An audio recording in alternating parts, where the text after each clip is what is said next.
All right. Hello, everyone. Welcome to Dissolving the Divide. We're happy to be back this summer. We have a wonderful guest, and Derek. Hey, how you doing? You're looking comfy over there in France. Yeah, it's not as hot as it is over there, but yeah, you just gotta take advantage and just living that belle naturelle, if you will, the beautiful natural way of life kind of thing. And what I've noticed with Greg, being friends with him on Facebook and following him and knowing him from other works, you're in the One Great Work Network as well, so I've known about you since then that yeah, you're really trying to build men and women to their best physical potential possible, and the way you facilitate that with your clients and just like with the general public through videos or your Facebook posts and all that, really inspiring, motivational, and you got that indirectional way of like holding accountability, and that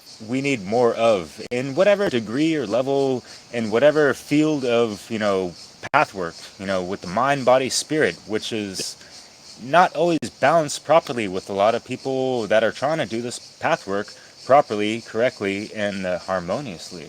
So, Right. Greg, we're so happy to have you on and to share your wisdom, experience, and knowledge and all that good stuff, and even the hard times that have helped cultivate, that strong man that you are, man. So yeah, Thank you. Thank you. Really yeah, appreciate it. And thank you guys for having me on. It's an yeah, honor and a pleasure. likewise, brother. Yeah, our pleasure. Yeah. Tell us a little bit more about what you're doing.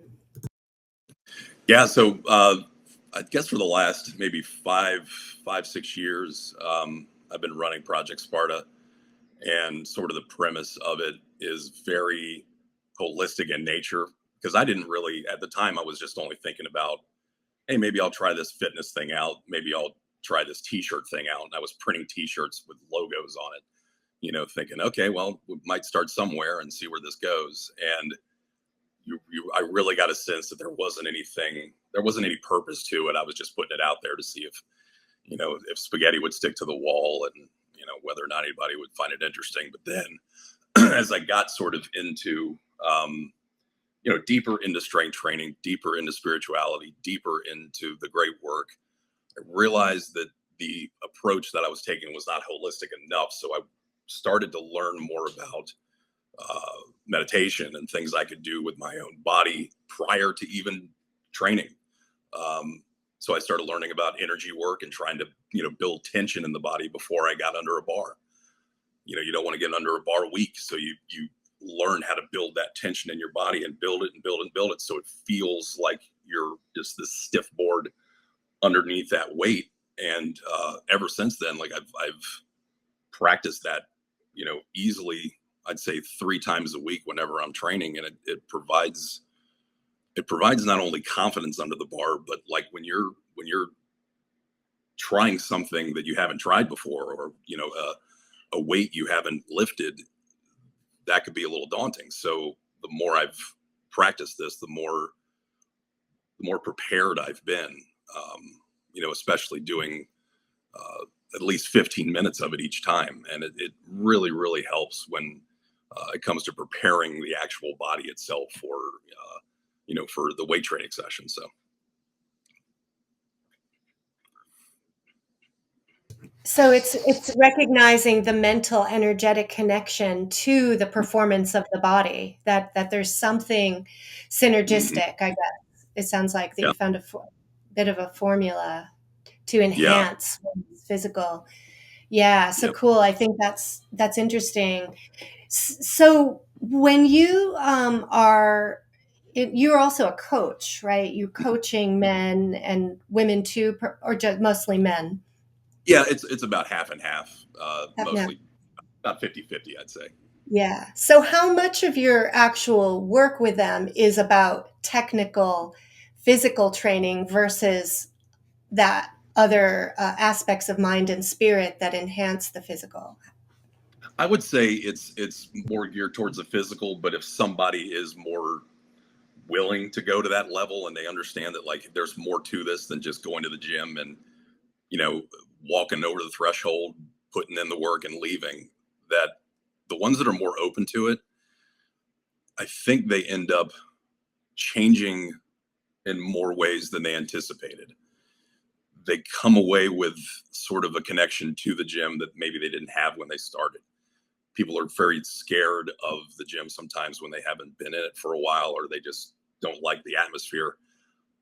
But when you look at it as a real privilege to be able to do this kind of stuff, to be able to do this with all the equipment we have and the advancement in the technology we have, there's no question that you come away with a deeper knowledge, not just of the weight training aspect itself, but the deeper stuff, and even the scientific stuff. Like, you learn, biomechanics through a lot of application. You're trying to learn how to move your body in a way that's advantageous for the lift, rather than, technique is obviously something that's so important. And if somebody doesn't have great technique, which is, I'm very, very specific about how I want that done, because we're dealing with very heavy weight a lot of times, and we're dealing with weight that could hurt us, right? And there's a resistance element there. So it sort of ties into that whole, you're fighting against resistance all the time. And I can get into kind of the training methods that are very sort of, I wouldn't call them, they're not new, but they're the type of methods that haven't been practiced as much in the United States. So with the way that a lot of programs are built in the United States, is you have weight and reps. And if you get to a certain amount of reps, you up the weight. 15 reps. Okay, now I got to bump it up 5 pounds. Well, they generally, that generally works until you get up to such heavy weight that you're pushing several reps of heavy weight, and that's not sustainable, especially long term, because that forces injury a lot of times to happen. But what I started learning about was the conjugate system, which originated in Russia, of all places, and probably the only thing the communists did well was strength training. And they did it in 3 phases, and these 3 phases were very particular with the way they organized it. But the 3 methods were the hypertrophy method, which is your muscle building method, which is like your typical bodybuilding, right? 3 sets of 10, 3 sets of 12, 3 sets of 8. And then you had another method called the absolute strength method, which was any, heavy weight for 5 reps, 4 reps, 3 reps, where you'd really, really push that heavy weight. And then there's the most interesting method, which I love, and this is the most, it's the hardest, but also the most rewarding, is the dynamic training method, which involves resistance bands, where you attach the resistance bands against the weight and you push against that resistance.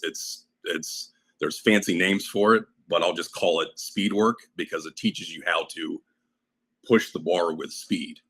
And because you want to push the bar with speed, because the longer you're under the bar pushing it slowly, the higher chance of injury. So the way that's designed is you put like 30% of your heaviest weight that you can handle on the bar, very small amount of weight. Then you attach the bands to it, to the training implement, like a base of a squat rack, and then you push against that band tension. And what it does is it actually helps you learn how to improve your force, sort of your rate of force production. You're really, really pushing hard, rather than just pushing straight weight. So it's a total different aspect of training that people don't really incorporate a lot of, that I started doing myself, and then helping the clients get really fast with how they train, very explosive. And I think for a lot of people, it's a new sort of aspect of training that a lot of people just haven't tried, but it's because it could be scary. These bands are really heavy, and the weight could fly back in your face if you're not careful. But it takes a lot of specificity to make sure that you're doing it properly. So thus the importance of technique. So what's the why around making this effort for people? Why is it important that people develop and build muscle and strength? And what's your selling point on that, for people? I think it's the longevity aspect, right? We're as you're getting up there and as you're aging, the factors that will enter your mind and enter your body, where you start to believe that, hey, if I'm aging, then that means I'm going to get weaker. I may not be as healthy. I may not live very long because maybe my relatives didn't live that long, or my fate is sealed because my genetics are this way. I've always felt that you can change it to a certain degree. You can extend life by maintaining your physique and your muscle, because your muscle, there's so much benefit to keeping and maintaining muscle for the body. And then lifting heavy weight, it reduces so much illness, and your just your mass and your bone density is improved just in those times where you're really trying to push against heavy weight and really build your tendons and your ligaments and your muscle. And you guys see it. You guys see the difference in people that are in their 70s and 80s and look like they're 60, and then the ones that are hunched over and crippled and look like they're older than they are. And you see the difference in lifestyle. We've seen those two memes come up of like the side by side, and it's true. I mean, anytime you see these people they live for health and fitness, they're usually the ones that end up in very less compromising positions in their health and life later in life. So I try to really push, especially for people that are in my age group, of like, hey, you got to start thinking about longevity and kind of push aside the ego for this fact that you're not going to be able to push the weight that you used to push when you were 20. And you have to realize that there are going to be certain limitations, but there are other ways to improve your body that maybe you're not aware of in this new venture, this new phase of your life, that maybe you could try yoga for the first time. If you're open to Pilates, if you're open to those methods I talked about with speed work, being explosive. Those are things a lot of people take for granted because they just think, oh, I just got to go to the gym. And it's more than that. You're right. There's so many different methods and specificity with training that you could kind of get lost in it all, so I always try to push that on the clients, especially when they're first being really apprehensive about, is this really going to help me build muscle? Is this really going to help me gain mass, put more mass on the body so that my organs are protected, my joints are protected, because our joints are going to they're going to get damaged anyway because of the amount of work we do just with our bodies. So I think it's important to reduce that by strengthening the body. I just to follow up on this, one last question is like, why is weight training perhaps preferable to body weight? Just using body weight exercises, what's your idea about that? I think a lot of times for tendons and ligaments, you could do a lot with your body weight and you can make a lot of progress. And again, the times where I had the most success as a coach, and then I was training at least 37 people at a time at one point, they were all doing body weight exercises because it was during the scamdemic. Nobody had a gym, so you had to think of some way to get these people involved, and they made progress. But you go leaps and bounds beyond in progress when you have something to push against. It really is another aspect of life people are just finding out is more important to actually having this resistance to push against, to improve your joints and your tendons and your ligaments that we take for granted. It's not just about just building muscle. It's safety. It's making sure that you're reducing your likelihood of injury.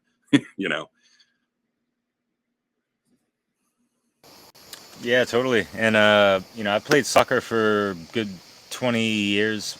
Yeah. Not the biggest fan of the name soccer, but yeah, I played in America. But I also played in Europe a little bit, and played for community college at a really high level. And weight training was part of the regimen, and even a little bit of yoga. They were one of the few people that I've even heard at the time. This is like in the early 2000s, right? So I learned a little bit, got a cool couple years of experience of like really understanding and recognizing and experiencing the emphasis of all these things that matter so much. And yeah, the coach was really cool, like boxing instructor as well. The emphasis of so many things. And one of his mottos was like, if you believe, you can achieve. And in the context of like believing in yourself, just like having that proper faith and confidence in yourself. It's not a religious connotation in that Right. context. Yeah. Yeah. People get hung up on things like that, right? But so I'm thinking about that in retrospect, especially in regards to like natural law and the Hermetica, and we run it down, right? The first thing is the mentalism and just our state of mind. What's the level of motivation, which is great that folks like yourself carries such a high vibe of motivation and inspiration that it just ripples out. It's like part of your aura, and that's fucking beautiful, man. Really appreciate it. Yeah, I Yeah. tell you, the amount of times that people come to me and they're like, is this going to be hard? Is it really challenging? Is it something I'm really going to have to be very prepared for? And I'm like, this is going to be probably one of the most difficult aspects of self-improvement, because I think a lot of times it starts with the body when people are trying to get their legs under them again and get their life together. If they've recently had experiences where they've had a loss in the family, or their depression is setting in for themselves and they're in a dark place, the gym tends to be sort of that first line of, okay, I can cross this threshold and I'm getting my confidence back. I'm able to push weight I haven't pushed yet. Okay, that feels good. As aside from all the happy chemicals in the brain that are released once you're done, that I really think that everything's sort of spawns from that. Because once you're like you said, the mentalism side, as soon as you commit to it mentally, you're saying to yourself, it's intentional now. I'm in this to meet goals. I'm in this for a purpose. I'm in this for an end goal, and I have to start now, and I have to improve, because if there's no improvement, there's no reason to do it. And a lot of times people come to a certain point in the program where there's resistance, and they're like, it's like hitting a wall. And then they're like, I'm not used to this. Like, this is new to me. I can't do this. That's like that first check-in call where I'm like, look, like, this is the threshold we have to cross, because people have certain pain thresholds. Some have built a life of comfort and some have not. So they don't know what that feels like when they're going through something difficult. And there's also a physical element to it, where they have to push through even something as simple as just hard reps. You'll cross a certain threshold of pain and say, okay, I'm done with this rep. No. You have more in you. It's just your mind has told you that you're done. And people worry about, their muscles tearing, and they get to a certain point where they go, I'm done. But it's amazing. It's amazing how much more you have in you when you learn how to cross those thresholds. And that's a lot of times what I'm working on with a lot of people currently, because some of my clients that have been with me for a while are reaching another milestone or another wall where they go, I can't do anymore. It's coming to a certain point for them where they have to realize that there's another level, above where you are now. And this can continue for a long time. And you could cross over into something you don't expect to cross over, when it comes to a pain threshold. So that's something that I've really tried to practice a lot with the clients, but and try my best to express it, through the videos and tell them there's definitely a way and your own mind is blocking it. So Yeah, it's very clear that by pushing yourself physically, pushing through the physical resistance, you're also building up your mental strength. mhm. And it's often the mental strength that blocks our physical training, and the physical lack of physical training can have an effect on our mind, right? So there's the psychological benefits of this pushing against resistance, doing hard things, in building confidence, in having sort of a almost like a mental template Yeah, for not giving up. Almost, could you speak a little more about that? And the other piece of it is the goal aspects of it, which I think is actually really helpful for people in all aspects of their life, because we're not often taught how to independently motivate ourselves to reach long-term goals. And that includes like short-term objectives and push, sort of keeping the end in sight. So there's a lot here, I think, of right. value. Yeah. Please Yeah, speak. and yeah, Leslie, absolutely. Because I think what I always favor is benchmarks over goals. Because if people try to set those and then they fall short, they think they've failed completely, and a lot of times that just kills all of the confidence they've had previously. So when I do benchmarks, I set them at weekly, sort of the weekly standard of like, all right, what standard do you want to meet this week that you didn't meet last week? And let's see if we can work on like several of them at a time, because it's easy to sort of set a few of these small benchmarks. Things like, okay, if we're going to get to 10,000 steps today, let's try to get to 12,000. And if you get to 11,000, whatever, fine, because you got past your previous week's benchmark. Instead of saying, all right, we're going to go 5,000 more this week, and set that goal for the end of the end of the week. But I like to see people make steady progress, because when you make steady progress, you are seeing the small victories as you go along, and you're not looking at that daunting goal at the end. It doesn't seem that bad when you don't set something so large at the end of it and expansive at the end of it, but you take one day at a time and say, let's see where we're at in a month. That's a lot more empowering than saying we're going to have to meet this goal at the end or else. So people just get more motivated by benchmarks and trying to develop some sort of victory in their heads that they want to achieve every single day, because it's a lot more than just showing up. But if you're 1% better, it's the whole Kaizen principle. 1% better, you're in a good position, right? You're already improving, right? It doesn't seem so daunting. Yeah, baby steps sometimes we need and all that. And even for folks, especially, what are you, like 43? 44. Magical number, man. Ah, shit, one of my favorites. That's great. Yeah.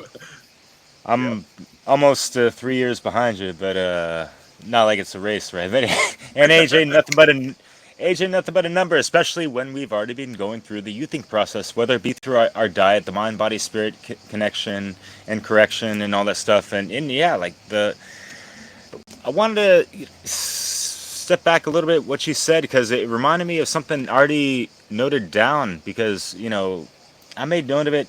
We scheduled this kind of abruptly, but you have a series on shadow work, and I Mhm. haven't seen it yet, but I'm curious if you tie in any of the physical, almost like laborious type of thing, like to really sweat it out and get through certain thresholds that Yeah. really tests your mental faculties and your will force, and what kind of reserves are you able to tap into, which is kind of Yep. like a self initiation into, like, that physical mastery of yourself, in a sense, right? Yeah.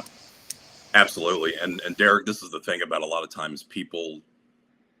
I've had to do this. I would have to go to a pretty dark place to do some stuff in that gym that I didn't think I could do. It's almost like you have to really dig deep into your past and think about things that come up in your life that you're trying to purge yourself of. And along with that, you see that there's things that change over time. And what I used to do is I used to have some kind of like mental Rolodex in my head of memories that brought pain. And I would look at my future, and then I would look at my present day and say, I've done so much since then. Look at how far I've come. But also thinking about the things that have happened and using that as the motivation itself. And you honestly do have to go to places in your shadow work that aren't as desirable, but it's strange how you can accomplish so much in your life based on doing that work and ensuring that it's not going to be all puppy dogs and ice cream all the time. And you have to build up the courage to know exactly when to use that, because a lot of times you don't need to apply it to everything, but in a sense, the things that you're really struggling with, the things you need to push against and get clearing on, it requires that work. And for years, I ran away from that, right? I was constantly thinking that, well, we can't have anything bad happen, and this doesn't feel very comfortable for me to have to deal with this terrible thing. And because I ran away from those things, it set me back. I felt frozen. I never moved. I didn't advance. I didn't expand. I didn't evolve. So the minute I realized that you had to really dig deep into your past, and even sometimes into your ancestry and the pain that comes up with that, it could be a little daunting for a lot of people to dive that deep. But with any form of meditation, with any form of focus, in any form of a train of thought, there is a way to push through those thresholds in life, and not just with the training, but in your own social life and your love life. There's so much that needs to be done to ensure that you're always pushing and you're always improving. And to have to do the shadow work to advance that, you just have to expect it sometimes. It's a must. Yeah, for sure. What kind of self-talk issues come up, with people that you're working with, self-talk that helps promote and expand versus, like freeze and hold back? How do you Yeah, approach that? I tell you, the toughest part is when I have these Zoom calls. People people have to be pretty vulnerable and courageous to even reach out a lot of times. Um, and the hard part is changing that self-talk starts with changing your self-concept. And it's the self-concept is just the way we organize these thoughts in our head. And if they're disorganized, we have to reorganize them to our advantage so that we're using those strings of thought in a more positive aspect, a more positive light. And I mean, we see all the time people talk about therapy, but therapy only focuses on the content of what has transpired in your life and how you're dealing with it. Something like timeline therapy and NLP is more of well, how are we structuring this problem in our head? Where is it located? Is it an auditory thing that we keep hearing in our head that's holding us back, or is it a visual thing? Where is it coming from? How do we solve that and take that and change that into a more positive thing? But the struggle is to have to initially go back and have to relive those memories in order to heal. And that's been the hardest part of the experience, because you feel the pain through the call, like you just do.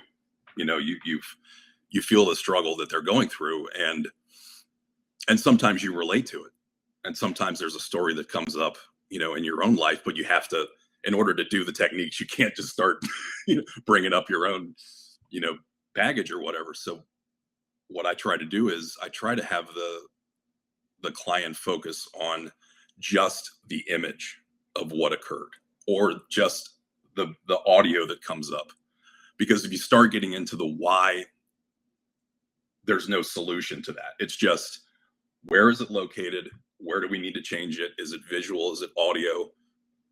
And then using timeline therapy to sort of teach your old self how much you've advanced, how much you've changed. And there at one point, this is where people get most kind of choked up and emotional, is when you have to take your current self and your mind and your memories and walk back to the history, throughout history, go back to your past and lead your old self along as you pass through life, telling that individual how much they've advanced, how much they've evolved. And that really is what is sort of the main, I think that really transitions people into, okay, what can I do now? Now that I've sort of reached back and I've changed this aspect of my memory of what happened, and now it's changed based on this exercise, this technique. Now where do we go, so that we don't go back to that place in our head? Yeah. Yeah. I really find that fascinating. It relates to, work that I'm trained in as a therapist and clinical social worker, where the key, like when you're using the word reliving, I think what is different about this process, this healing process, is observing consciously as a witness to the Yep. old self, Seeing right? it. Yeah. Yeah, seeing it from the new perspective, like seeing Yep. it from who you are now, grown up at whatever age, going back to when you're 8 and got bullied and called a puny, whatever, right? Right. And so it's this process of detaching a bit, separating from it, witnessing, and going through the timeline and shifting, right? It sounds like shifting the Yeah. perspective Yeah. about yourself. And Mm-hmm. I really like the aspect of getting into the detail of, where is it in your body? Is it a Right. physical sensation? Is it a visual Mm. image? Is it an auditory? Again, it's really helping to create that bit of witness and detachment that Yeah. shakes it up, can break the stuckness of a Yeah. of a wound, right, Yeah. in your system. Yeah. Yeah, nice. Yeah, and I think it's pretty cutting edge, really, that you're combining that deep work with Mm. the work of fitness and Right. physical expansion, evolution, and maybe on some level, like over, I guess, a time in history that our species has disconnected in a way from our physical potential because Mhm. of all of the traumas that we've Correct. experienced. It's just a thought. Yeah. Yeah. Derek, do you have anything to add to that? Yeah, sure. I don't know if you're familiar with a good friend of mine, Odysseus Andrianos. He's Yeah. also I know. Greek. Yeah. Yeah. Cool. And he I know Odie. also implements, he wrote a book about, yeah, good old Odie. Yeah, went to high school and San Diego State University with him a little bit. Anyways, yeah, he incorporates the shadow work stuff as well. He wrote a book about that. And what I really liked and stuck with me of what he likes to talk about a lot, and I'm sure you mentioned this, in your work and one-on-ones and all that, or group sessions, whatever. I'm Mhm. sure you got a lot, right? Uh, the issues are in the tissues, and so how do we work that out, right? That kind of stuff, and really get Yep. through the thick of things, so the meat of the Yep. the issues. Right? Yeah. No. And that's the thing, is I think with anybody who's doing that work, and I'm very happy that Odie's still doing that kind of stuff, because it's so important. And I've talked to him several times about it through DM, of like, where where is NLP going? Where is therapy going? What direction are we going in? And I think there's a way to change the dynamics of it, where we're no longer scared to really confront those things. I think a lot of people are starting to be more comfortable with sharing that with trusted people. But where is it going as a even an industry, or where is it going to where it's no longer about just the content of what's going on, but how are we actually changing it in our own minds, in our brains, and can we make certain aspects of NLP more accessible to people? Can we make it so that it doesn't seem like it's, to people that are very close to it, quackery, because people will sit there and say, well, it's not scientific. Okay. It doesn't Right. deal with the mind. And you're talking about the positive sides, right? You already kind of clarified that in the beginning, but yeah, we all know the malevolent, manipulative sides of the NLP stuff and propaganda, all yada yada, right? So I'm glad you're trying to flip the script on that and introduce people in that positive light of things and really kind of cool. Isn't it really about awareness and consciousness? Because the way it's used against you is because you're not conscious of it, right? But it's not in itself an evil thing. It is a way of understanding our psychology and our physiology, right? Right. And how you're wielding it. I mean, I honestly think that when I started doing it, I was even a little apprehensive when I looked into the program. I was like, well, who's teaching it? It's like you're really kind of careful about who you're learning from. And when you realize that it's been sort of around for so long, and you're learning it from so many different aspects and so many different angles, that when you find the right person to learn from, and that person's background, and maybe they've struggled in the same way you have, or maybe there's something you relate to. They also teach it in a way that there's enough out there where it's not overwhelming, because there's been books out there with over 800 pages of this kind of stuff. And like, how do you sort through that? How do you sort through manuals of this stuff? No, you just have to actually sit and practice it first with yourself, but also, like, when I work with the clients, I'm making sure, I'm like, all right, did I cover this part here? Because if I skip steps, it's not going to work, not going to work.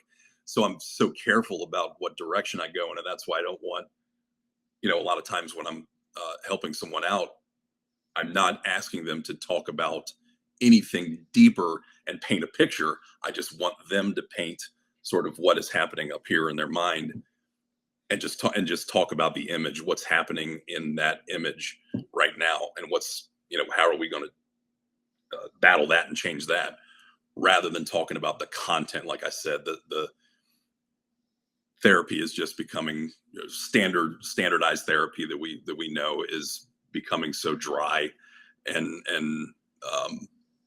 not used for any purpose other than to just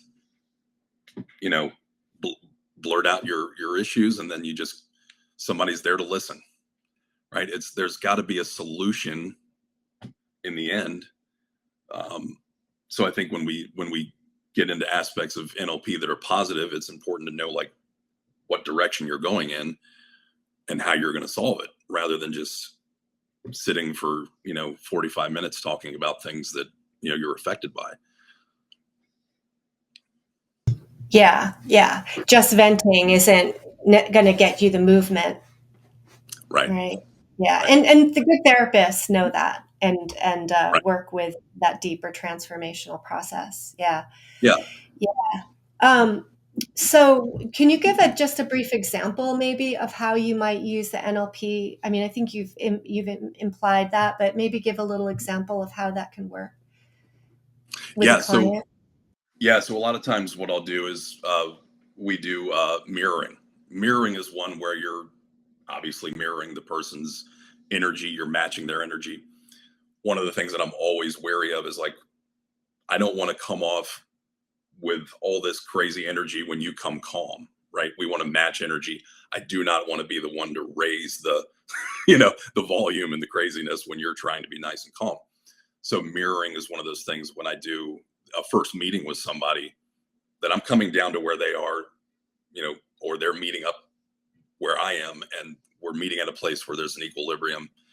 We're on the same wavelength. We're speaking to one another in a tone that is engaging and relaxing, and not trying to intimidate, not try to get people to, not pushing people into things they don't want to talk about.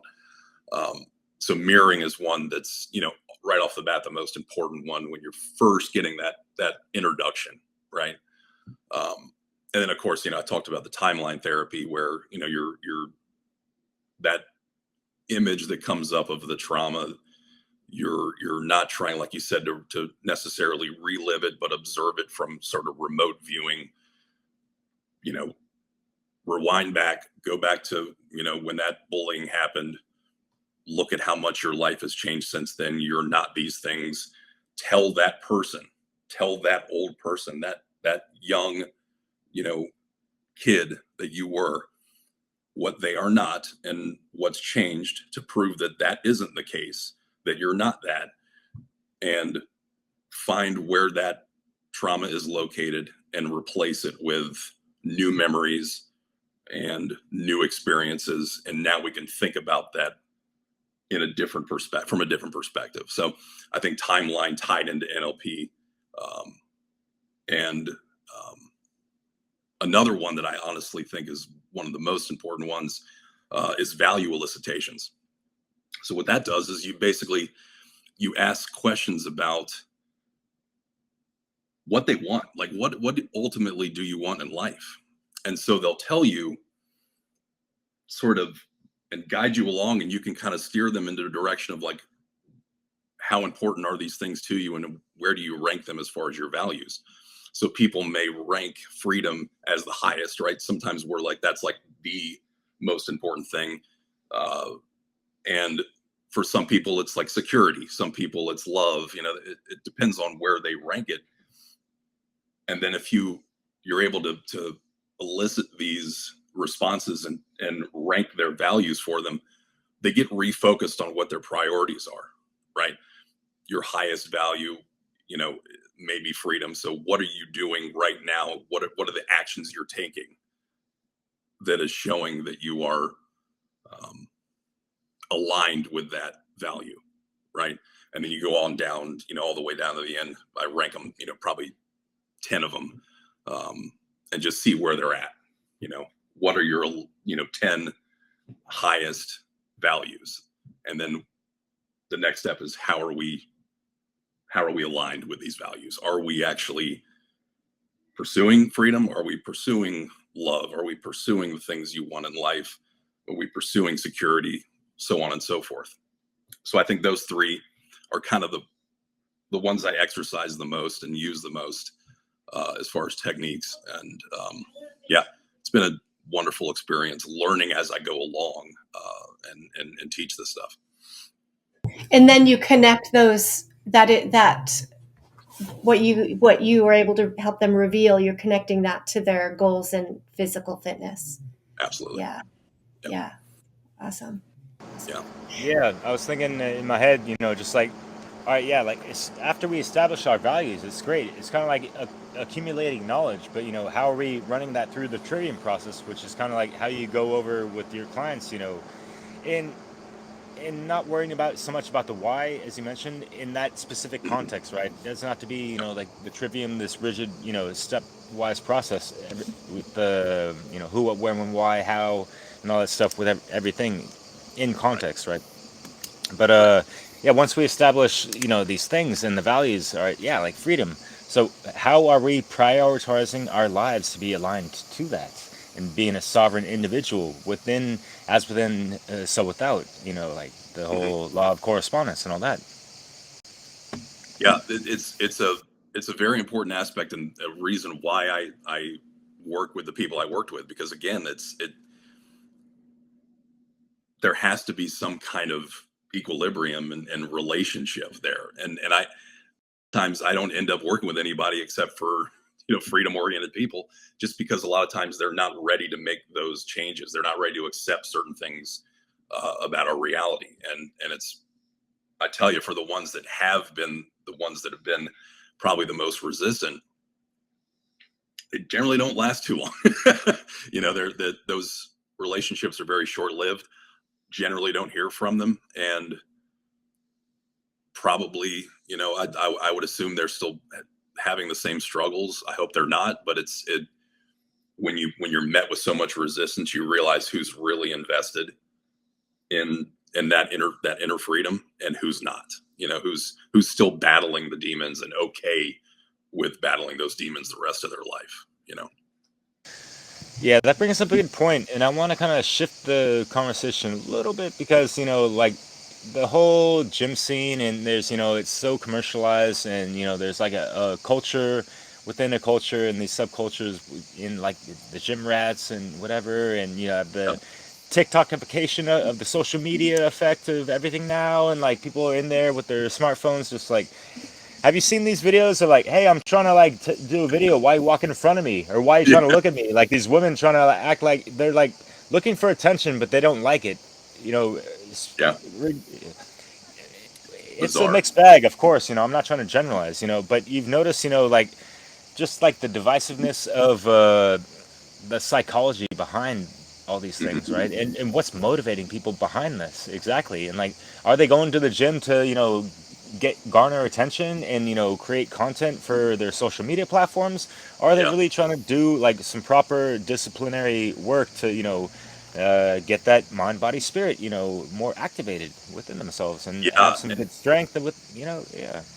Yeah. Honestly, Derek, I think that's the biggest difference between like your functional ego and your malignant ego. You go into the gym with that attitude of, all about me, pictures, fighting people and fighting yourself, and where it's all, vanity and whatnot, versus the functional ego, which is there to warn you, stay safe, don't injure yourself. Like there's the side of you that's protecting you, and that part of the ego that's saying stop, because you'll get hurt.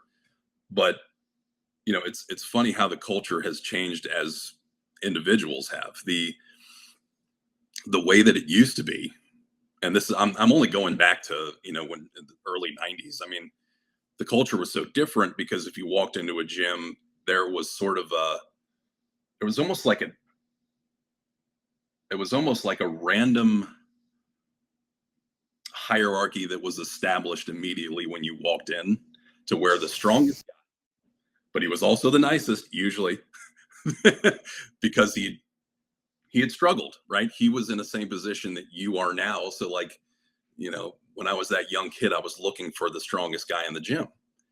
It was almost like the tribal elder. You went to the guy who had the most knowledge. You asked him before there was an internet, and he would bestow this wisdom on you. And that was the way it used to be. That was sort of the pecking order that you noticed when you walked into a classic, YMCA or a gym in your area. And you felt like you still belonged because you were still there and you were learning, but they were the ones that were there accepting you. As long as you were there and you trained hard, they accepted you, right? The elder in the gym was more welcoming. He was okay to have you jump in with him and do the same amount of reps, with the same amount of weight, maybe. And that's been lost. Sort of the going to the most experienced person, the person that looked like he had been there every day for his whole life, and learning from that individual rather than just from forums. I mean, when forums started happening, and that's when everything got lost. The information was skewed. The information got confusing, and there was abundance of it, almost to the point where you lost the central theme, where it was patience, take steps, reduce injury, rinse, repeat, and recover. And like, it's so simple, but yet the the entire world has made it so difficult to advance in this. Yeah, talk about learning perseverance, right? And mastering your mind and, Yeah. your desire to give up. And like you were talking about the fears. And so I think that most people who are going to on the gym scene now aren't really thinking about their holistic transformation and drawing these connections, Right. right? And then people are interested in bulking and getting, steroids and, Yeah. using, and Right. can you talk a little bit about that? Well, can I Yeah. say something real? Sorry, go. Yeah. Go ahead, Derek. I was just gonna add on to what Leslie's talking about because I'm sure you notice it. It's just like this form of like virtue signaling. People say that they want to have this holistic transformation and stuff, but are they really putting in the proper time and due diligence to do so? Mhm. And so I just wanted to make a quick point before we stray off. I want to, Yep.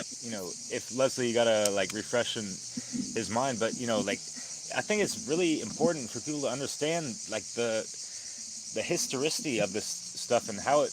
I was thinking about like kung fu flicks, when like they have a battle and stuff, and the one who's defeated, that like they bow down to the like he's my new master now. I want to learn from this guy because he whooped my ass. How do I get to that level? That kind of shit. So for me, like the pre-internet era was like the experience-based, learning and teaching dynamic Hmm. versus what we have now. It's like this info-based thing where people are just, grabbing some information like, hey, I'm an influencer now. I'm making, oodles of money on whatever Yep. fucking social media platform. And like, it's the dunning or dumbing Kruger effect. Either or, it's the same fucking shit Yeah. sometimes, And it's like, it's not to, overgeneralize, but anyways, uh, going back to what Leslie was saying, it's more about like people have issues with not really being there to have that holistic intention behind it. Is that what you're saying, Leslie? Yeah, Leslie? I think you can draw some of the differences between Yeah. maybe, how people are generally kind of unconsciously going to the gym and making decisions versus what you're offering, which is a very mindful, Yeah. holistic approach with based on values and a bigger vision of what we're doing in the world. Yeah. Yeah. Yeah, that's the thing is the minute you leave the gym, you cross that threshold, the problems don't go away, right? You're not you're there temporarily, you're solving them there, but they're still around when you leave. And if they're still around when you leave, that's not you're not taking care of the whole body. You're not taking care of the holistic side of you. And when it's too physical, when there's too much involved in just appearance, then you really lose sight of why you're there. You really lose sight of the entire purpose, which is self improvement. You're learning more about your body. You're learning about your pain threshold, your recovery. Because what I've always said is, look, it's not how much you can do; it's what you can recover from. That there's so much more to it than just how much I can do, but when can I go back? When is it okay for me to return when the cells have repaired and I can go and actually go again and do that same muscle? And generally, they'll go in the next day and do it. But generally, it takes 72 hours for, especially when you're doing really strenuous work, for that muscle to recover. It's amazing how people will try to rush through these things and try to get to an end goal so quickly. And I think that's an aspect of a lack of patience that we all know that people just want the results so fast. And this is why I never did a 90-day thing because it's just there's no point in organizing it to such a degree that you're only going to be in there for 3 months and think there's going to be some massive change. Yeah, there's going to be some change, but I mean, if you put in the time and you're able to do this long term, 6 months to a year, you'd be amazed at how much your body can change and how much your perspective can change and how much ultimately your life can change just based on those things you learn, as you work through those sessions. So What are your diet recommendations, for someone who really wants to build muscle mhm. and bulk and, I know so there's a I've lot of always been variation. I've always been a proponent of balance. I think with the way that it works for at least macronutrients, the the whole 30, you guys have seen Whole 30. That's that 30% protein, 30% fat, 30% carbs.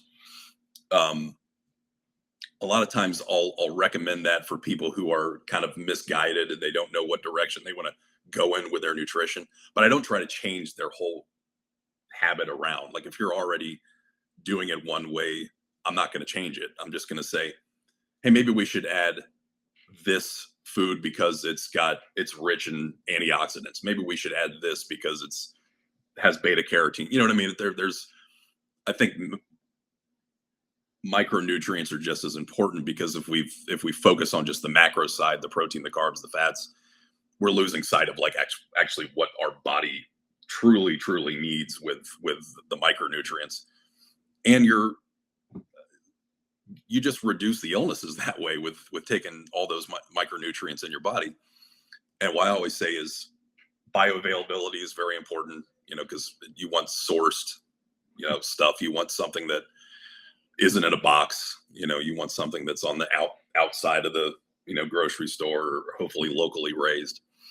But also, what I always say is don't completely exclude carbs. Please don't exclude carbs. And the reason why is because glycogen is the actual element in your body that allows you to push harder and harder and harder. Your energy is based on that glycogen that's circulating in your body, that you're using in the form of carbs to be explosive, right? To actually push and push and push. So if somebody is without carbs, and like there have been clients in the past that have done, low carb, but I've always told them, like, you're never going to be fast. You're going to be that rower, that guy that's just rowing all day long, a marathon guy, but you won't be quick. You won't be explosive, and you won't be, and it won't help your strength, because your muscles need water, and when you see these guys that have developed physiques, they are taking in water in the form of carbs, because they understand how important that fullness to the muscle is, not just for appearance, but for protecting your joints. So I think I've never really pushed anybody into one aspect of eating, but I've said, be wary of where it's coming from, how many micronutrients you're eating, and if you're taking in enough, of carbs to actually fuel the really tough workouts that we're engaged in. Yeah, that's cool. And especially since, myself as well as yourself, we have been forced to, take certain, food regimens or whatever, but, it's really cool that you're not really, projecting that onto your clients, Yeah. right? Because, yeah, I played, soccer for a long time, and so, Yeah.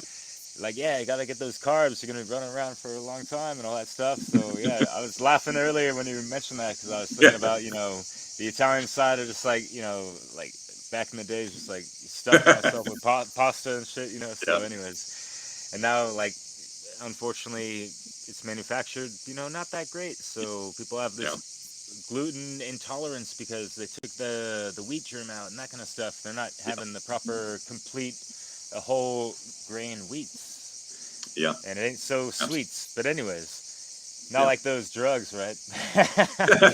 They come in all varieties, and what you mentioned, I forget, but it made me think about how the over obsessiveness of going to the gym and obsessing over your body and all these things, and like, do I have the right protein powder, and which one, and who's endorsing what now, and all Yeah. this Andrew Tate guy and all these alpha male monkey folks and whatever the fuck. Anyways, have you guys noticed that, like, I mean, like a drug, television is a drug. You see people addicted to that, as well as, just like going to the gym and being obsessed with that and not having a proper why, that purpose is what you mentioned. And that needs to be just, re-emphasized as far as like solutions for people to, like, are people going there just to try to hook up with other people and look good and, work out and get, yeah, people have the mindset of the health behind it, of course. Otherwise, I don't think they'd be paying, good money to be going to gyms like that, right? So yeah, it's just and then there's just like the scenesters up in the mix, the gym rats, and whatever the hell kind of term people use for, to kind of compartmentalize things, and like just all these compartmentalizations. What is it doing in the end? It's identifying a certain, habit of people or whatever, a trend, and it sucks that people get sucked into just like that's their identity now, or that's Yeah. what they're affiliated with, and it just creates little divisive little things here and there, and it's like, Yeah. are we just here to like just celebrate health and hey, this is good. This like Right. it should be like a high vibe environment, and I've been in some places that is that, and it's just Yeah. like yeah, and like it does feel good to be around other people that are really taking themselves seriously, and like you said, you know, with you know the better core of your clientele of you know being more freedom oriented, right? So being around folks like that is just you know it's a win-win, right? In so many ways. So Yeah. Yeah. And I remember, and that reminds me because you were talking about the marketing of it all, and how clever some of these people can get. I remember this company called V-Shred, who they're everywhere, but they paid Dr. Drew a ton of money so that he could be the authority figure for their advertising to push like only calories matter. So don't worry if you have like 1,000 donuts, as long as you're within your calorie, you know, your deficit. It's like that type of stuff is what ruins people. And they will never, ever, ever, ever learn if they are listening to that and they're seeing that, you know, that authority figure that people place with Dr. Drew as if he's, you know, somebody who could just be paid off. And apparently he was. And he's sitting there pushing this. And it's like, this is the level it's gotten to of desperation, you know, for the almighty Monai, you know. So you're looking at the biggest problem there is, you know, the marketing has gotten so out of control that people will fall for any gimmick. So it's been very, and I'll say this, it's been extremely challenging trying to cut through that, and still have a place sort of, you know, in the field where, you know, people can sit back and really listen to people that have done 30 years of this stuff and learned along the way how important this, you know, this aspect of training is, that it's much more than just the physical, that it's much more than just what you're taking in.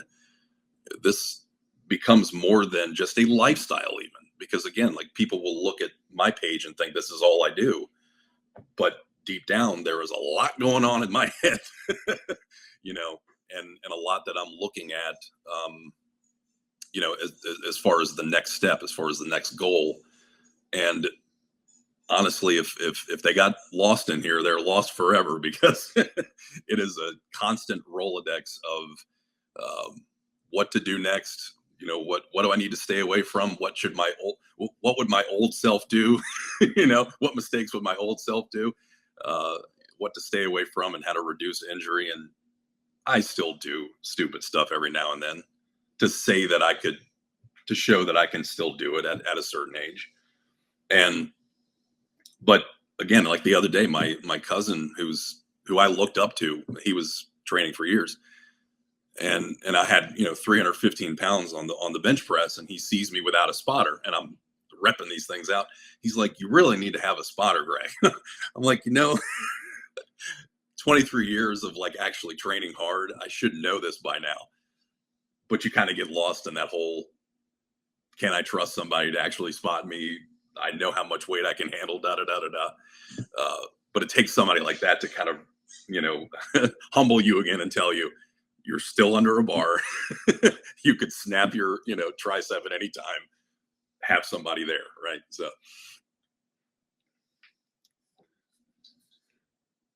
What's your view on aerobic activity, and you know, when you're pursuing like holistic fitness, you know, mhm. the weight training, and then you know, I keep hearing that you know people are de-emphasizing like running or you know treadmills and things like that. Yeah. So I think what happened was people got a little carried away with the treadmill and the cardio, because what was happening was people were going on these like 5 mile runs and thinking that they were going to still put on muscle. But what happens is when you reach a certain threshold, your VO2, you're getting to a level where the body is no longer burning what it needs to burn, your fat, right? It's actually burning the wrong thing. You know, so it's almost, when you get to a certain threshold of overexertion, there's no longer a point to what you're doing. You're just doing it for your heart, your lungs.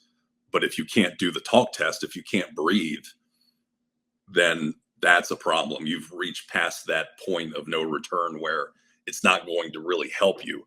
So I've always favored interval training, you know, push it up to a heavy, fast sprint, then go down to, sort of mid-range jog, then go down to walking, push it right back up, go down. So it's kind of gives your heart a break, let your heart adapt, let your lungs adapt. And you get to a certain point where, you're still trying to meet goals, but you don't want to push too far past that, that talk test, that threshold where if you can't hold a conversation, you got to dial it back, then try again, do it in intervals instead of steady state cardio, which is, it's really gonna, unless you're practicing for the 5K, then there's, as far as muscle and burning fat, there's no reason to be doing it, Yeah, thanks. Yeah. But reasons to keep in shape as we get older, for sure. Yep. And I learned a long time ago, and sometimes, like, yeah, just you get into patterns in life and all that. It's easier to maintain fitness than to kind of fall to the wayside and kind of try to build back up again, kind of not from scratch, but you know what I mean, right? So like find that proper rhythm in life, and like just the consistency that's really difficult for even myself sometimes. Like, yeah, I'm just stuck doing too much work, and I'm like glued to the computer, man. I don't want to like move sometimes. I'm too caught up in my creative space, and to like get the circulation flowing. I know it does wonders for, just that creative side as well, just to get away for a little bit and get the blood flowing and all that stuff. Even just, on my chair, just doing those little pumps, whatever. Yeah, the right? tricep. Little things. Yeah, Anyway. and I think that holds a lot of weight, especially with when we're trying to build ourselves, self-improvement or whatnot. I think the most important thing is the consistency is one thing, but it's having patience, but it's also like, how are we filling our cup? Are we overfilling it with too much in one direction and not enough in another? And that's what I always say is like, how much are we actually devoting to other things? Are we filling our cup up too much with work or training or anything else under the sun? But like, I think if we're really at a point where people are overexerting in too many ways, they're overdoing it, and I think you could call it life balance, but eventually you're going to have to turn down the volume on one aspect of your life in order to turn the volume up on another. Just like knobs, in a recording studio, something is going to fall back and take a break. But as long as we're not completely eliminating it from our lives, I think we can live in a lot of harmony if we're prioritizing one thing at a time or two things at a time, and dialing another thing back. So if you're, not going 5 times a week, that's not a bad thing. Twice a week is even better than anything, a lot of people in the world are doing, with our obesity problem. So I think it's extremely important to know when to dial it down and know, overtraining is still a thing. So I think it's important not only to keep that consistent, but understand that there are going to be times where you're going to have to dial back, and you're not expected to be going every day. Your body does need rest, but also your family needs time. Your, friends, are around. You want to spend time with them. Not just the great work. It's like there's other things that you're including in your life that take, that have a lot of value. You still want to have those things be important, and still have aspects of those things going on, without completely eliminating them entirely. Yeah, I would like to hear, more specifically about like the optimal training rhythm or schedule, the routine, and then on a kind of second part, maybe what are the signs of overtraining and Mm, what to do when you're overtrained, how to recover. Yeah. yeah. So I would say during a given week, if you're somewhere in the, 3 times a week for 45 minutes, that's a great average for most people. That'll really get you, in really good shape. Doesn't have to be every day. You can, walking is a good thing to do in between those workout days. So if you're doing, if it's a Monday, Wednesday, Friday thing, and you're doing 45 minutes, and then the rest of the days you're doing 10,000 steps, I mean, that is the standard for improvement. That is the industry standard for you are on a good pace, right? This is like the average for people where they can make a lot of progress. Um, and as far as the clues to overtraining, I think when you start to notice that the where your progress was stalled, if you're starting to go backwards. So what if you did something one week and you're like, well, maybe I'll try, doing the same amount of weight that I did last week. If that is going backwards and you can't do what you did last week, that's the first clue, because now it's like you're not getting enough rest.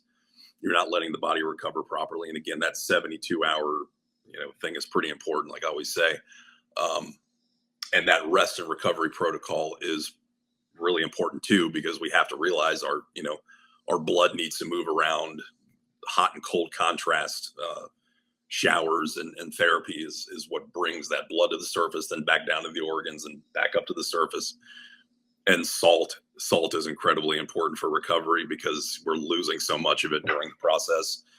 We have to supplement ourselves with enough of it. I always say 500 milligrams before and after, at least, because you get the maximum is 2,000 a day. So I think that's pretty easy to do if you're using pink Himalayan or Celtic salt, just for uh, sprinkling a little bit into your drink, into your pre-workout, which I make myself. I make my own pre-workout and don't mess with the industry stuff.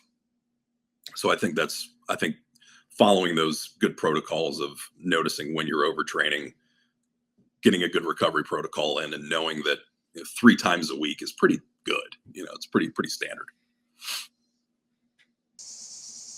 Yeah, that's cool.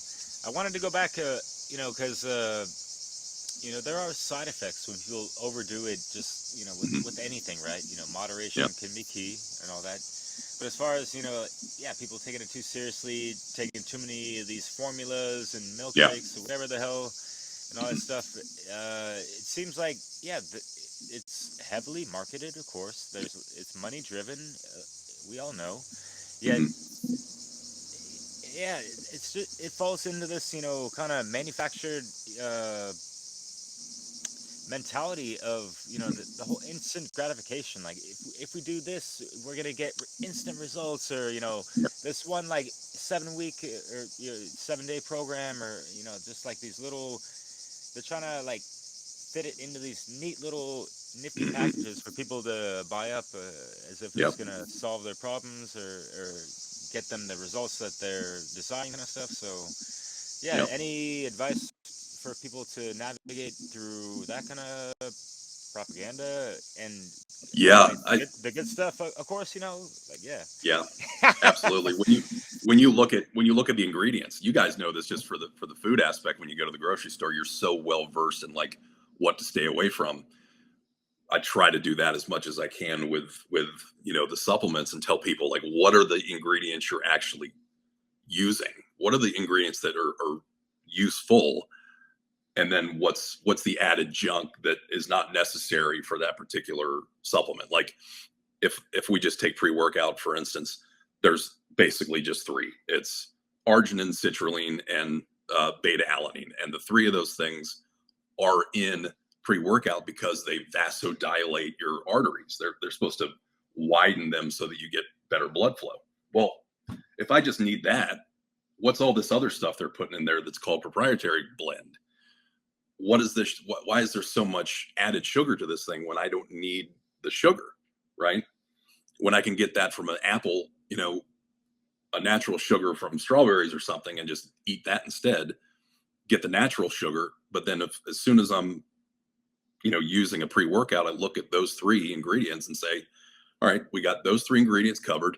Now we're going to put a little salt in there, for hydration, potassium, magnesium, and cherry juice. And then you have a complete pre-workout right there. It's primed and ready and doesn't have any junk in it.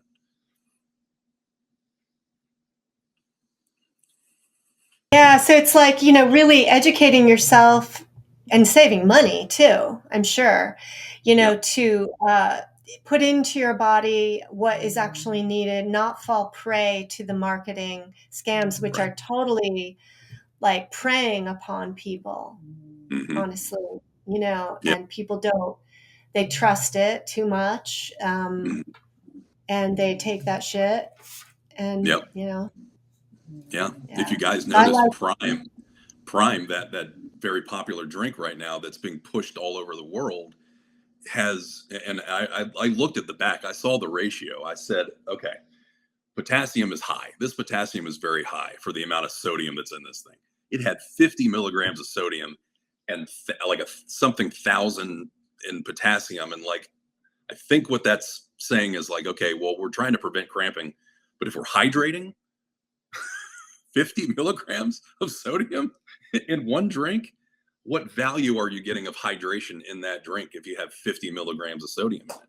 I can get that just by doing this with, they it's amazing how he's marketed to kids. That guy that runs it has marketed so well to kids. They are all over that drink, and it does not hydrate. It gives you the potassium that you need to prevent cramping. That's it. you know so it's amazing how, like you said, the marketing has been so effective in that people are just ignoring what's on the other side of it, right?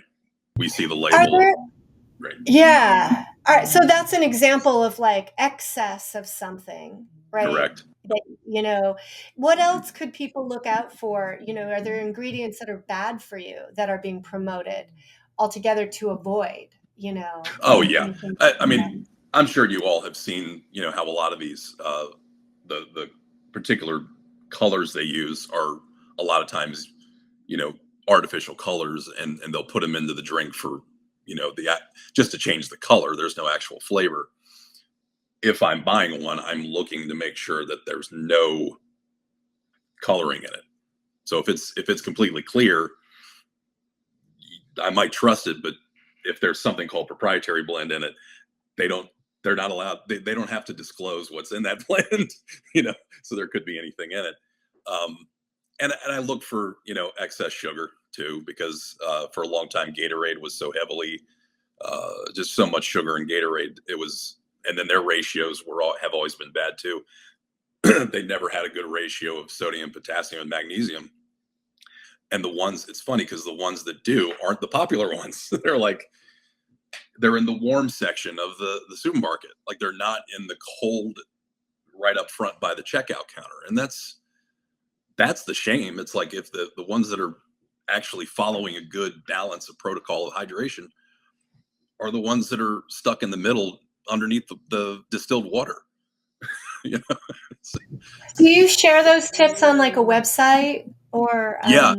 And that's yeah. what I've been doing lately is getting back onto YouTube to kind of talk about those things. And what I want to do is kind of get more of a series going soon about what to stay away from, what are the actual valuable ingredients that you need. And then, get into the protocol of rest recovery that's very basic, that doesn't require you to buy, a huge freezer to jump into, which, hey, if you can afford cryo, great. But consistently, if there's a way to use an ice bath and do it briefly, and not do the ice bath on a day you're going to train, then it's got a lot of benefits. So what I'm trying to do is incorporate that more into the content, and make sure that I'm covering the whole gamut of information as far as recovery and all that too. Yeah, that's cool. Is what's the degree of danger or whatever in regards to creatine?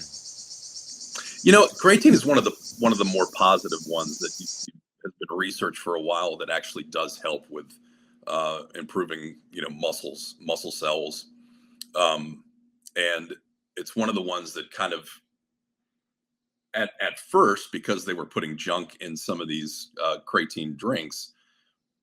Creatine by itself, monohydrate by itself, is wonderful for the body, but again, if you're doing it for appearance, it's a big water.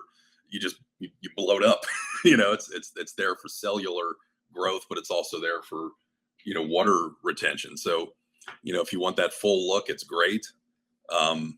It does extend your training a little bit longer, and in minutes you can last a little bit longer in the gym. But there's so many things that you can do about your diet that will fulfill that, right? If you're just eating, crap and taking the supplements while you're stepping over dollar bills to pick up pennies at that point when it comes to your advancement and your progress. So I think it's better to look at sort of the proven micronutrients that for a fact are going to help you, because they're in food, right? They're bioavailable in food anyway, and the term supplement just means supplying on top of. But a lot of people are using that to replace what they're not eating. That's where you get kind of lost in the sauce, and that's where people shouldn't be. It should be something you take on top of a good healthy eating. Yeah, I had a friend that I like how you put it, lost in the sauce, man.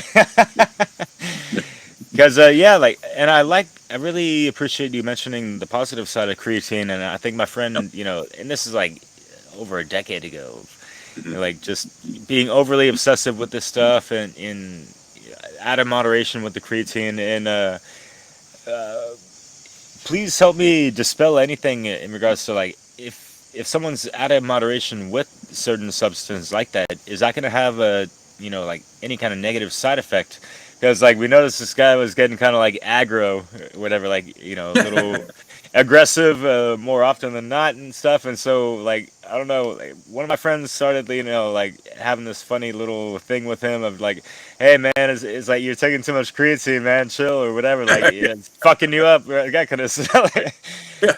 Can that actually happen, or what's the Well, deal with that? Like these days, like, it doesn't. They don't try to slip this kind of stuff into supplements in the way they used to, because back, I guess, prior to maybe in the mid '90s, they had these supplements where they would slip pro hormone into them, and these would be common supplements that you would just buy that say build muscle, helps build muscle, not a lot of descriptive, and just they would slip pro hormones in them, and then your androgen receptors would feel the effects of these, and you would become more aggressive, right? So then people found out that they were slipping pro hormone into some of these supplements in the '90s, and they went after these people.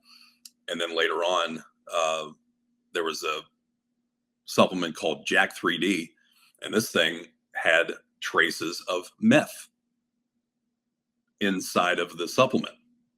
It was because of the word, the long extended word, people didn't think anything of it. It was 5-metha, blah, blah, blah, blah, blah.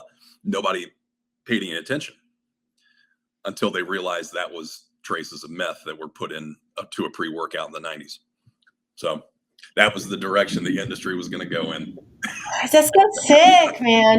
The freaking, it's like more without morals, or Yeah. And so I think, yeah, it's a word of caution to everyone to really read labels, know what you're putting in your body, because you can't Right. trust the manufacturers to be looking out for you. Yeah. I had a question about Yeah. body type differences and expectations around bulking and the effects you get. And, Yeah. and can you like really change and sculpt your body out of, to change your body type, things like that? Yeah. But this was an interesting thing that I learned when I was helping high school kids out. For a while, I was training the kids that would go on to play Division II, Division III, Division I sports. their senior year. So I was kind of in charge of like introducing them to what their college workouts would look like and be prepared. I don't want you to be a deer in the headlights. You probably didn't get the training you in high school for any of this stuff. So let me show you how these work. And it was funny because the women, a lot of times their bodies wouldn't respond to a typical bodybuilding routine of, say, 3 sets of 10, 3 sets of 8, a typical bodybuilding workout. Their bodies would change significantly from strength training and low volume of like 3 sets of only like 4 or 5 reps and really heavy weight. So they responded for some reason to that different stimulus than the men did. And the men responded more to the heavy volume of like several sets, several reps, several sets. And it's funny because at a time where I didn't think that mattered, looking at the way it affected the kids that were, 18, 19 years old, 20, 22, it was funny watching as they progressed. It was like all of a sudden things clicked when we started changing the rep scheme and the way in which they train, their methods. So the whole time I'm thinking that everything's going to work. Turns out I was wrong. So, and that's why still to this day, the training for women looks different than the training for men in the program. They're not doing the same thing. In fact, a lot of things are the same, but they're very little changes, during the course of the program. So I make sure that I know, okay, is this type of training here that week that we're doing, is that coinciding with the woman's cycle, right? Because her cycle is going to be different during the course of the month. Do I need to be pushing heavy weight during her luteal phase, which is when you're supposed to back off and rest, when you're supposed to do less intense training and take in more carbs, right? So it's like, because they're craving it more during that period.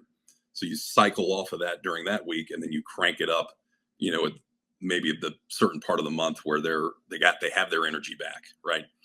For the men, it's pretty much a even keel. They're pretty even keeled, but we have a strange cycle with daily changes. Men have our hormones change daily, and they're fluctuating throughout the day and changing all the time daily. So it's almost like a minute by minute thing. Whereas the women it's day to day and month to month, and we're kind of like, jumping, going back and forth and peaks and valleys all throughout the day. So, and I always try to encourage the guys to train in the morning, because that's when testosterone is at its highest, cortisol is at its highest too. And you want to take advantage of both of those aspects of the body too. Do you think that, there's people that have identities as being kind of skinny people, and, they could work out, but they don't really get big, is that really true? Or can anyone become bulky? Maybe different for women to some degree, but especially for men. Yeah, I think you can change it to a degree, right? You have limitations of your genetics. Some people you look at and you see, you go, oh man, there's so much potential there, because you have such a good base, and there's so much muscle we can pack on you. But again, it's a lot of times it's muscle potential, which is the term I like to use for it, is like, if you have a certain calf muscle, let's say, that's long, right? You have the long calf muscle.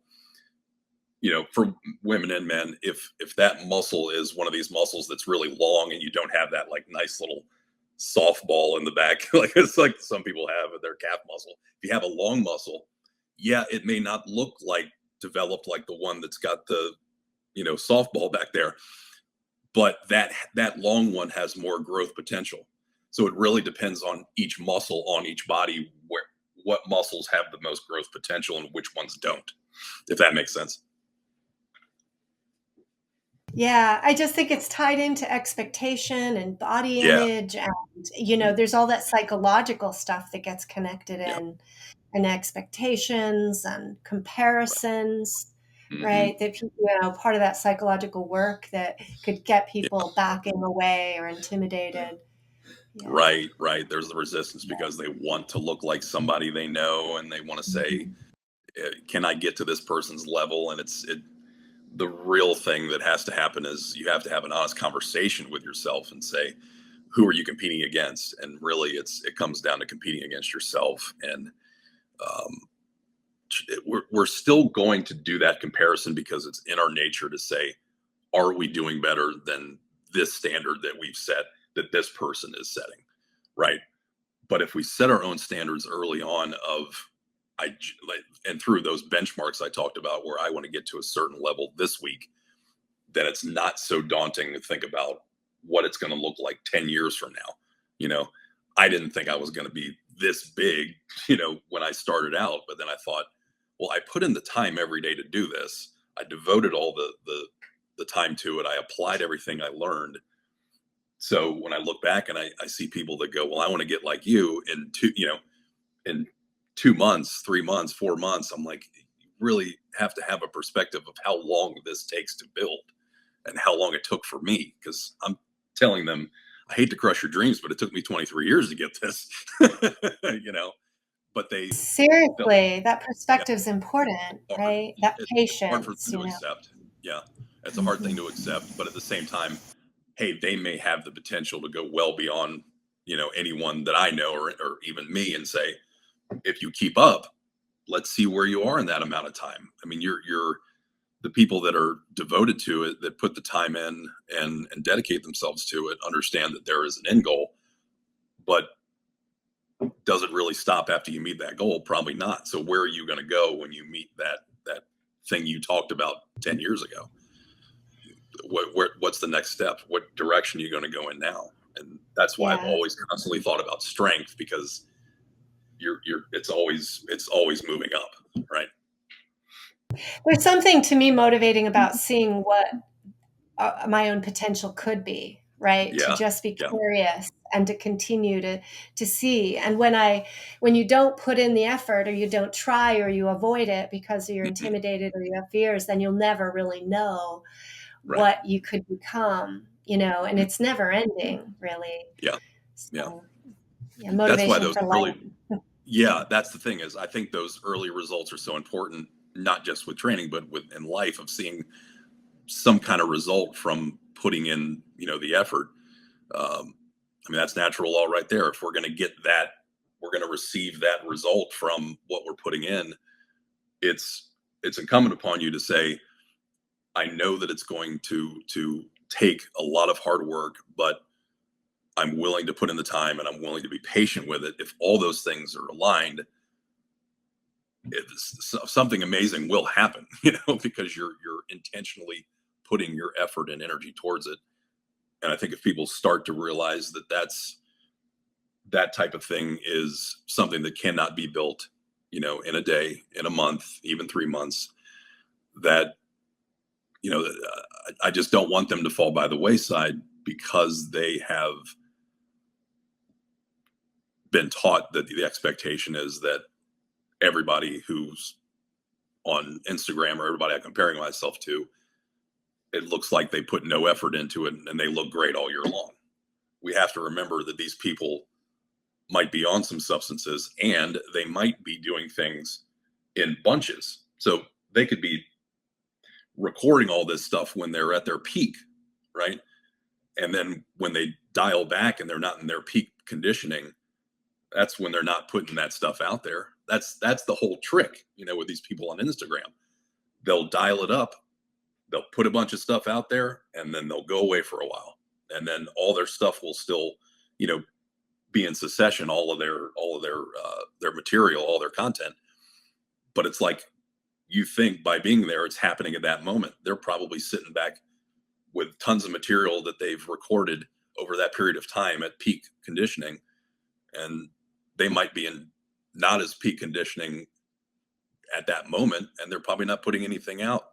So it really is tricking a lot of people into believing that these people are that well conditioned all year long. So that has to be taught too. That has to be reiterated, because everything has a cycle.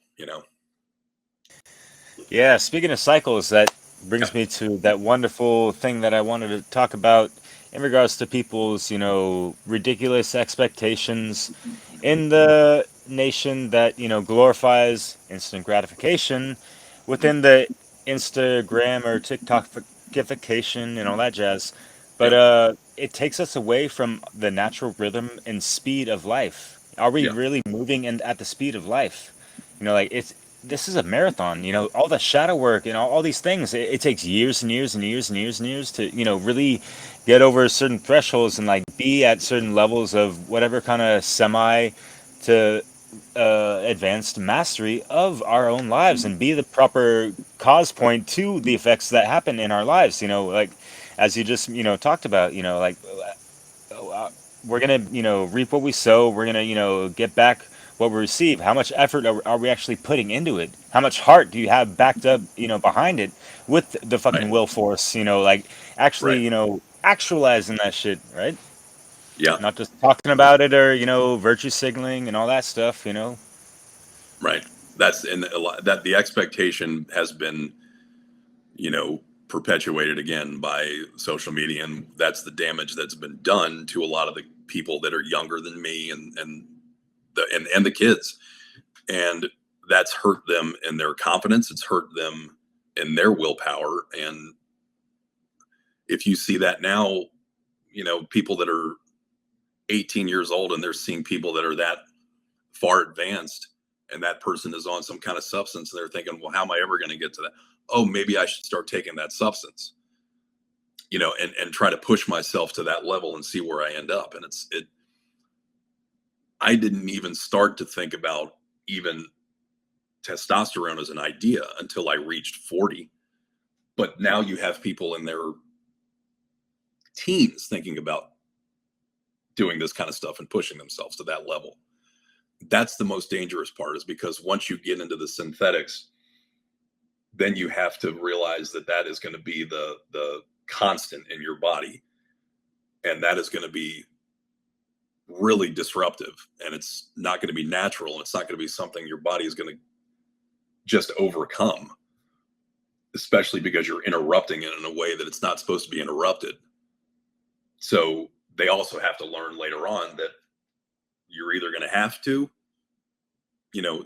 take this supplement forever, or you're going to have to learn how to get your natural production back, your natural testosterone back into your body. Because if you don't, that is some damage you don't want to deal with. And I've seen it in that industry and people I've known forever. And it is probably the one thing that I try to preach the most against, is being very, very careful about making a decision to go that route and take an unnatural route, and think to yourself, what am I doing this for? If it's for the reasons that we see all over social media, you're doing it for the wrong reasons. If you're doing it to get back from an injury faster, or you have gynecomastia and you have to take something for that problem growing up, or you have growth plate issues in your life, then yes, like it's expected that these people have to take that type of supplement. But if you're doing it for selfish reasons, if you're doing it for vanity, what's the use, right? And what's the cost? What's the consequence, What are the long term consequences? on your body? Yeah. And really thinking through decisions, because, like you said, if you supplement with a foreign, like a hormone, for example, Yeah. then your body stops its natural production, or it slows Yeah. it down, right? Right. Absolutely. So then when you take away that supplement, your body's sluggish, not responding Mhm. Yep. in balance. Yeah. So caution. Absolutely. Yeah. Yeah, and I'm So going to be talking a lot about that too coming up in a lot of these videos, about my own experience of just getting to a level where I felt comfortable. Because when I got to an age, I thought, well, I could do one of two things. I could deal with the fact that my energy is low, that my sex drive is low, that my libido is low, that my sleep is crappy, or I can look at a solution where I could get myself up to a certain level and then completely come off. So what I started doing was I said, I need to be at this level, because this is the level that most men feel happy. right? And it's like, let's just say a typical 50-year-old man, and his testosterone levels are like 600, 700. It's right in that median of like very healthy testosterone. So when I knew that I got to that level, with synthetic testosterone and exogenous hormones, I knew that if I got to that level, I could completely taper off and say, okay, now my natural production's back. It kicked my hormones into high gear, and now I'm at a place where I don't need to, because I supplemented it to the mean. I needed that average. I needed that mean, and now I'm never going to dip below here, and I don't need to go higher, because that starts the estrogenic effects and the other problems with high testosterone. So, and that's what I want to warn against, is dosages and doing it the right way when you reach a certain age and you have the symptoms, right? And what to do naturally before you go down that road of even thinking about doing exogenous testosterone. So Really, really good warnings, I guess, caution, words of caution. yeah, And there's a lot to learn about that, right? Yeah, before yeah, taking action, educate. yeah, tons. Yeah, Yeah. I'm learning a lot from you. I haven't heard a good amount of this type of rhetoric, so really appreciate a lot of what you're sharing with us, Greg, for sure. Absolutely. And the fact that we're kind of moving into the second hour, which is kind of like, we're not going to drag on forever. Although it's always lovely to talk to folks like yourself. But hey, we all got our lives to live and all that jazz. But not to drag on, but as far as like your observations in Yeah. throughout your experience, and whether just before you got professional with your own teaching or whatever, on or off or whatever, like what have you noticed that kind of like has been controversial within or outside of the gym area, or that kind of like divides people in a sense, kind of like going over the theme of our show in a sense of any observations to that, and any kind of advice to how we can kind of do away with that kind of crap. Yeah, I think it's the war on the whole nutrition thing and what people should be doing, and just pushing all of these extreme measures onto people that say, well, you have to do this. It's vital that you eat your weight in protein, which to me always never made sense, because again, your body is functioning off a certain amount as it is. I've always said, you don't need your body weight in protein. You need just enough. You need 70% of that 1 gram, per pound per body weight.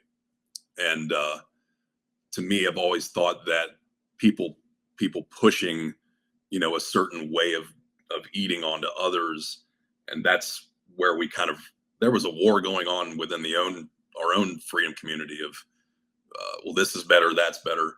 To me, it was, what is working for you, and whether or not that particular nutrition choice can be changed throughout time. Can you actually eat the thing that you say you can't eat? Is it possible that you'll be able to finally eat nightshades when your body has rejected them for years? And I've seen it. I've seen people able to actually eat again what they used to eat, that previous to that was damaging to their health or damaging to their gut. The body has a weird way of adapting, right? It's just, you go through a series and a cycle in your life where things aren't agreeing with you. It doesn't mean it's going to be that way forever. Now it can in certain circumstances, but I think if we put enough emphasis on the things that make our body feel good, and we know that we lack in certain micronutrients, and we look at our own blood tests, and that's why I got with a company that offers blood tests to look at those types of things within the hormones and all the other micronutrient where that's lacking in someone's body. You can really start to turn around a lot of the issues that you have just by looking at those in a magnifying glass and saying, what direction do I need to go in now? I think that's extremely important for people who are just not able to maybe absorb the nutrients, and they're getting that food, but they're not absorbing the nutrients that are within that food. That happens a ton, and it's a matter of the gut rejecting it, right? Doesn't assimilate in the blood if it's caught in the belly, right? But I think that's not going to be a life sentence, right? You will be able to eat what you want again, or be able to assimilate into your blood the micronutrients that your body needs for, optimal health. So hope that answers it. That's cool. That's helpful and hopeful, right? And I think that, so I think as we're winding down, maybe share more detail about this array of services and that you offer, and where people can find out about your work. Yeah, absolutely. So it's all on Coach Greg P, and I do a lot of work on Facebook here. A lot of my posts are on Facebook, but I do a lot of the NLP videos on TikTok, like that quick, bit of information. And I'm doing long form now again with YouTube, but offering mostly nutrition and customized nutrition and customized fitness, as well as the NLP coaching for the men. I'm opening it up to women. And I think that's, just a tale of more women becoming interested in actually using that as an offer, and as a service. But for the men, it's been incredibly rewarding, because so many of them have started out in really tough positions. And it's great knowing that this kind of stuff can really help. The psychological changes that they go through has been enormous. And I'm appreciative of the fact that, like, I've been able to learn how to teach this stuff and actually coach it. So that's obviously offered. And then I offer courses that, delve into the self-development a little more, kind of teach a little bit of the shadow work in there a little bit, goes a little deeper than what I have up there on the OG network. And I try to treat these calls that I do as support calls, but what are we solving for? So in each call, I make sure that there's an end goal. What do we want to come to at the end of this call, to make it, worth your time, because your time is the most valuable to me. So I want to make sure that we solve what we need solving. So it's in those, nice little brackets of nutrition, psychological changes, NLP, men's healing, and of course the courses that help with self-development and self-improvement. Yeah, that's awesome. I don't know what happened to Derek. He disappeared. Oh, yeah. But yeah. The bugs got him. So it sounds like you offer coaching over Zoom and in maybe some packages, and really individualize that work. So yeah, Absolutely. that's awesome. It takes a whole array of different approaches, and nothing is cookie cutter. Obviously, these days you don't want that to be the case. So you always form fit it to that person's needs, and not everybody's going to need the nutrition side. They may just need the fitness side. So I try to offer in pieces as well, but the big package is I would say probably the biggest changes that you see in the individuals that I've worked with have done the whole. They've run the whole gamut of every offer and every service, and have benefited from it. So Yeah, makes sense, right? Yeah. So we've talked about a wide range of topics. And is there anything that you feel like we missed? Anything that you want to add that you think is important to leave with people today? not really. I think we covered so much of it. I want to reiterate just having the patience to work through a lot of the doubts that maybe people have, and to really take a chance on themselves, because again, being stuck is hard, and having to express that to somebody is tough. And it's even just the courage to reach out to me. I know what that takes, because of the amount of times that I've had to reach out to people myself and not feeling like I was ready. Right. But if you take the opportunity to understand that this is, it's we're not going to rip the Band-Aid off. We're going to take this, methodically. It's going to have a purpose to it, but also move at a pace that I think is very advantageous for the client, because we're not rushing anything. I'm not in that type of headspace to rush many things anyway. So I always feel like patience is a virtue, obviously, in this aspect. I want to make sure that the program, illustrates that. So. Yeah, great. Thank you so much. This has been enlightening for me and very inspiring. It's got me, I've been not doing, weightlifting, but working with body weight stuff with a friend, but I've been becoming more motivated to getting into the gym. And, as I'm aging, I can really feel like I think that would highly benefit my body, my fitness, right? I know for sure, and I've always known that having exercise in my life has helped my mood and my general overall feeling of energy and wellness. So it's really important, and I think it's pretty cool to not be intimidated by the gym or the idea of lifting weights. I think that there are safe ways to do that, and by facing that fear, the fears around kind of pushing yourself to, can be very empowering and bring like confidence and I think probably roll over in other aspects of your life. Yep. Yeah. Absolutely. It has.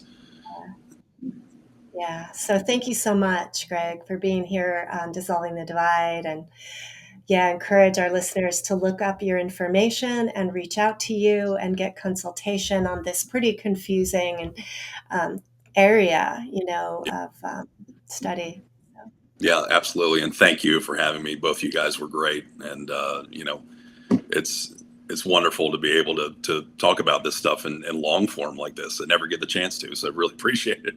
Oh, I'm so glad. I think, it deserves it. It deserves this even more because as we're talking, I can see how deep it all goes. Right. Yeah. Absolutely. Yeah. Totally agree. Yeah. Thank you so much. So we'll look forward to Derek will get this all edited and out probably within a week. So. Awesome. Can't wait. Yeah. And thanks to all our listeners. Yeah. Yep. Thank you guys. Yeah. Hey there, miss me? No, just kidding. Yeah, my computer died. Luckily, the whole recording lasted through to the end. Just want to thank Greg again for coming on and speaking some great knowledge and sharing his wisdom and experience and expertise. So, it's great. And I've always thought this whole interesting phenomena of the gym scene, and we have gym rats and whatever. Now with like it was mentioned, the TikTokification of things, when these influencers, it's like, is their goal nowadays to go to the gym actually to be fit and all that stuff?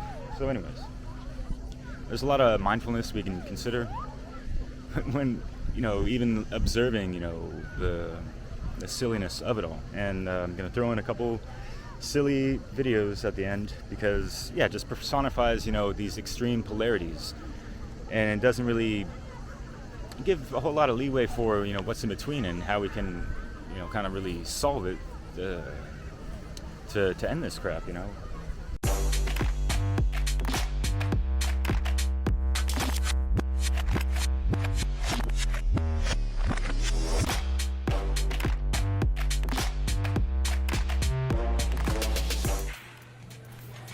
Hi, is there a problem? No, what's going on? Then why were you staring at me?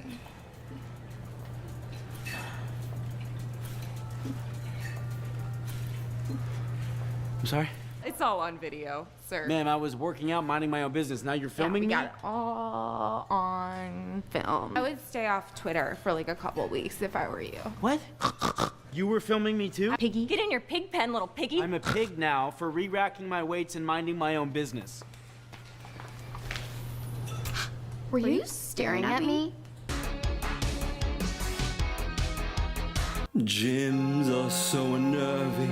When the pervs go up herving, they do curls near the girls they prey upon. Good old days are gone. Hours they've been lusting over girls who do the thrusting, ruining exercise with awkward social skills. 10 times out of 10 they're unsuccessful. From befoul and flagrant, you walk in and rooms go vacant. Be your best, clean your mess, please just follow these rules. But here's something that's not always talked about, because, you know, as far as I'm concerned, and what I've noticed and spoke about with not only my current girlfriend, but exes and other friends, is that women be checking out women just as much as the guys sometimes. Not every single time, of course, you know. That's why it's like we can't speak in these ultimatums, and we obviously have to take some of these things that we see, even if it's in real life or it's just a parody, as a grain of salt. Of, you know, it's not like the main thing of the macrocosmic behavior of the majority of people, you know. So yeah, things to consider, and yeah, it's just something I've considered for a long time, which is why I wasn't a big fan of, you know, getting a gym membership even at the YMCA. Is just, it looks and feels like a meat market, you know, and people seem to be targeting that place as a way to, you know, get hookups and all that stuff. So, you know, in the end, it's just everyone's free will choice. We can choose to keep perpetuating the negative feedback loops within it, or we could kind of, you know, find something better or find solutions within that environment, whatever. So, oh yeah, one thing I wanted to mention is with the shadow, and if you've done that proper work to a good degree, you can recognize shadow projections in other people. And when you go to a place like the gym and stuff, you see certain archetypes or certain, you know, projections of, you know, wanting to be seen or heard, or that kind of stuff, you know, like the attention deficit that they had as a child, that kind of stuff. And so they're looking for it in these places. It's not the worst place to look at it too, but, you know, it's just things to consider in your psychological arsenal, if you will. And then, you know, we're not going to be so polarized by these things that are happening, right? Or play into the polarizations of them, right? So, yeah, got to dissolve those divides. Enough of my talk. I hope you'll, yeah, just feel inspired and motivated to, you know, keep a good level of spiritual fitness, which includes the physical and all this mind, body, spirit that's integrated, right? So, yeah, to, you know, have a healthy trinity within yourself. It's a beautiful thing. So, yeah, much respects to Greg and what he's doing and who he's helped out with. I've seen the results, and it's amazing. So, yeah, keep up the great work.